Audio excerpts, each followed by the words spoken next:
everyone, I am Mohsen, a pharmacist working in a tertiary care hospital.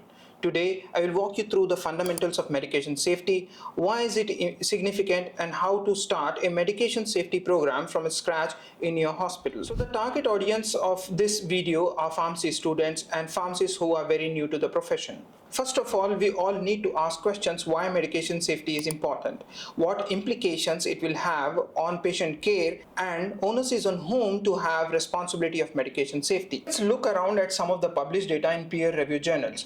What does it say about medication safety and medication error? A medication error is defined as any preventable event that may cause or lead to inappropriate medication use or patient harm while the medication is in control of the healthcare professional, patients, and consumer. So according to Agency of Healthcare Research and Quality AHRQ, medication safety involves systems, policies, and practices that minimize medication error and preventable drug events across prescribing, dispensing, administration, and monitoring.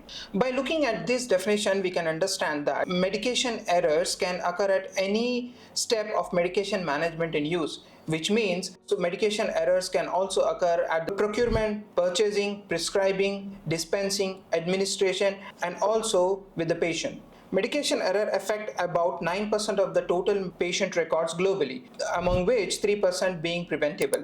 The severity of medication errors ranges from mild to severe or life-threatening. Medication errors are a major problem in healthcare, costing billions of dollars each year. In the United States, these errors cost around $29 billion annually according to some of the estimates, with some hospitals spending around $2.8 million per year as excess inpatient costs. These figures don't even include indirect costs like loss of productivity or the emotional burden on the patients. Medication error and preventable adverse drug events can lead to longer hospital stay, increased cost of additional treatment, loss of pay of working patients, and even lawsuits against the hospital, and also can negatively affect the trust of patients. By understanding these statistics, it is paramount to have a robust medication safety program in healthcare. Whenever you have a medication error reported, it has to be assigned with a typical harm score. Let us identify how the medication errors are classified as per their harm score or potential to cause harm. According to National Coordinated Council for Medication Error Reporting and Prevention, United States, medication error are classified into 9 categories, ranging from category A to I based on ascending order of severity. These errors are broadly classified into 4 categories depending on their harm score or harm potential to cause harm. First category is no harm caused, which is category A. An error occurred and no harm caused is from category B to D. Errors occurred and harm caused is category E to H, and death is category I. So let us understand now what is category A. Category A stands for circumstances or events that have the capacity to cause an error. For example, if you have stored 2 medications which are entirely opposite near to each other and they belong to a category of sound alike and look alike medications, they have a high chance that someone from pharmacy might have picked up the wrong medication from the bin. These are the circumstances or events that have the capacity to cause error.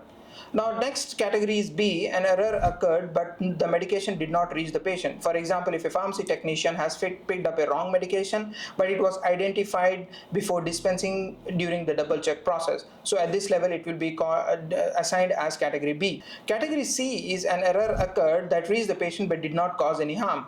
For example, if the patient is on bisoprolol and bisacodyl has been dispensed to the patient takes bisacodyl but did not have any effects on the body.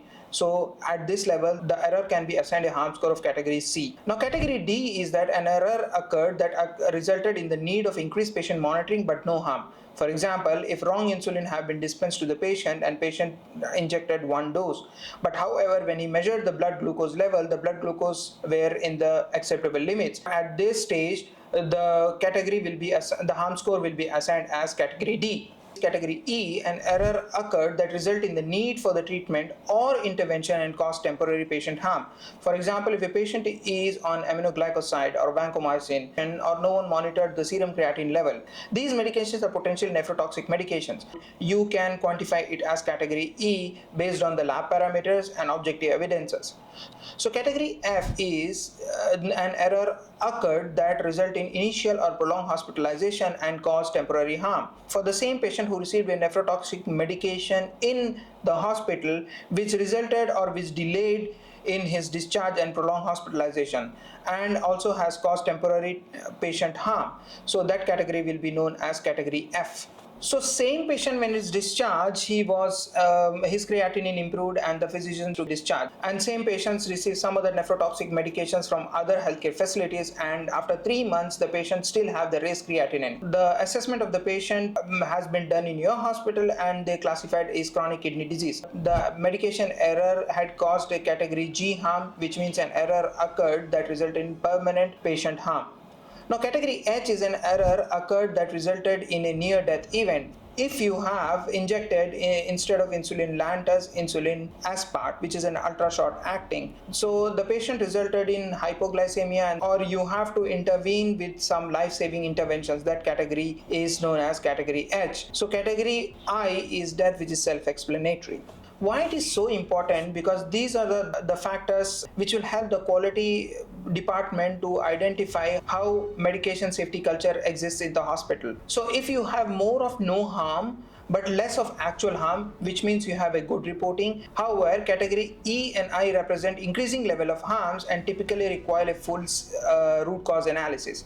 So if a medication error involves more than one department, for example, if the physician has prescribed some wrong drug or wrong dose, pharmacy did not verify it correctly and nurse administers, so here multiple departments are involved in these kind of errors.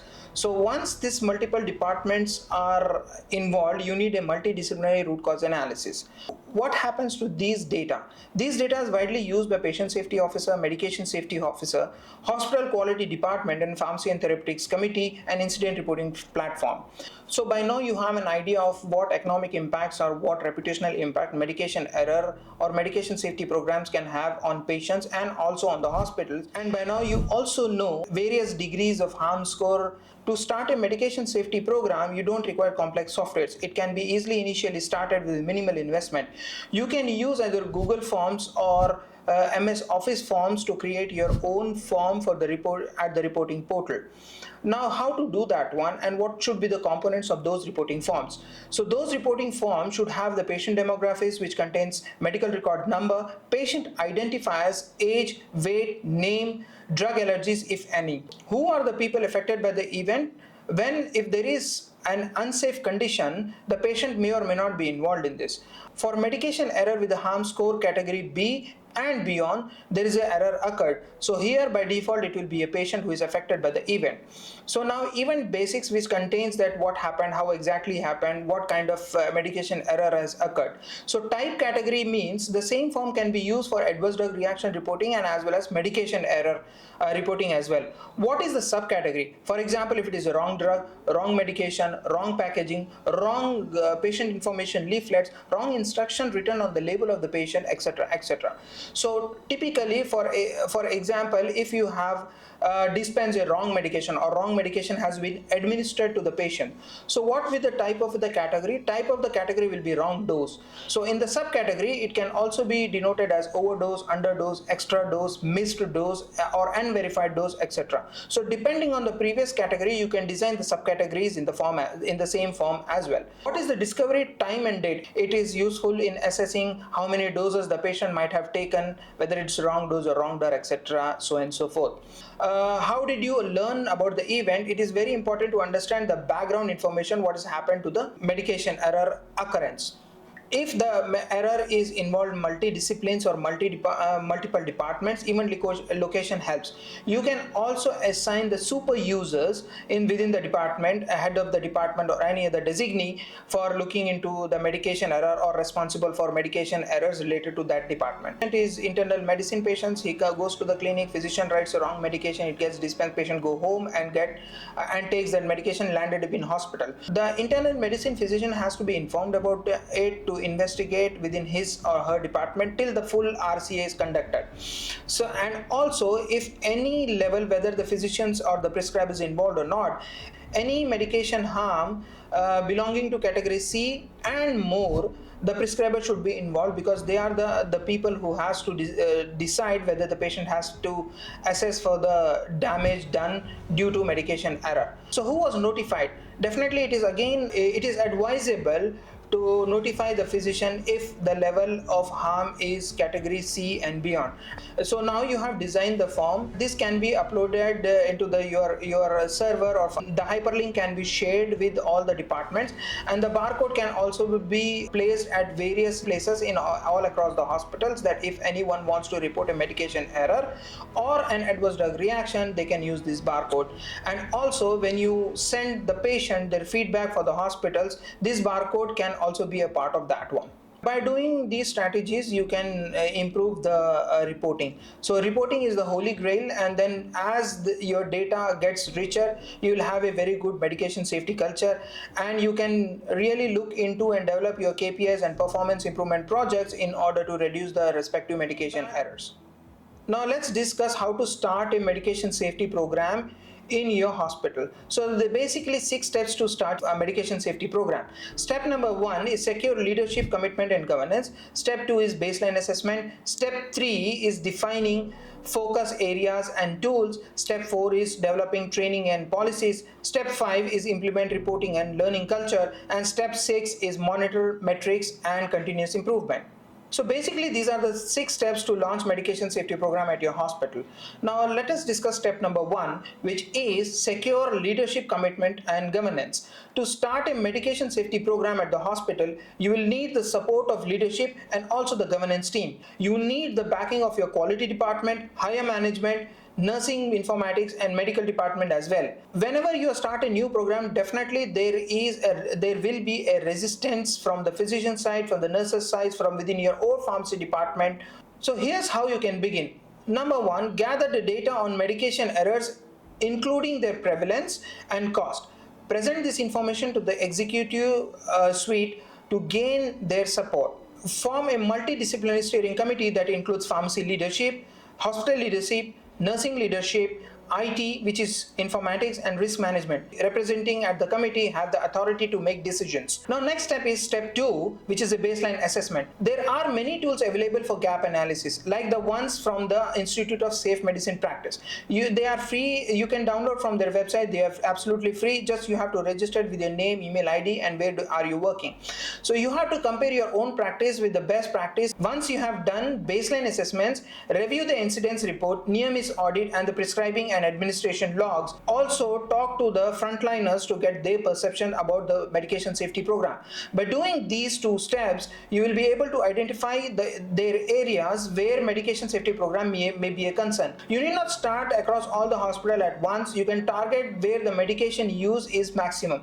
As per published literature, the most medications are used in ICUs and high dependency unit and telemetry wards, and also ambulatory care where the medication use or polypharmacy is more common, like geriatric clinic. So by doing this, you can target specific departments to assess the baseline medication safety concerns. So you can use this data in your quality meetings and ask your leadership to support this one. Define focus areas and tools. When you start, you need to figure out which area needs the most attention. For example, if your hospital data shows that you have highest rate of administration error followed by prescribing and then dispensing, you should focus on the administration process and then thereby by prescribing and dispensing. But if you have a mixed data on a whole, but individual department have got a skewed data, either one department from, for example, neurology have prescribing errors, you have to target their department. And if you have medication reconciliation problem at the ER or as well as at the discharge, then you can identify those. You can introduce safety tools in your hospitals like CPOE system and e-prescribing if you don't have. These tools can help reduce error by up to 80% and severe harm by about 55%.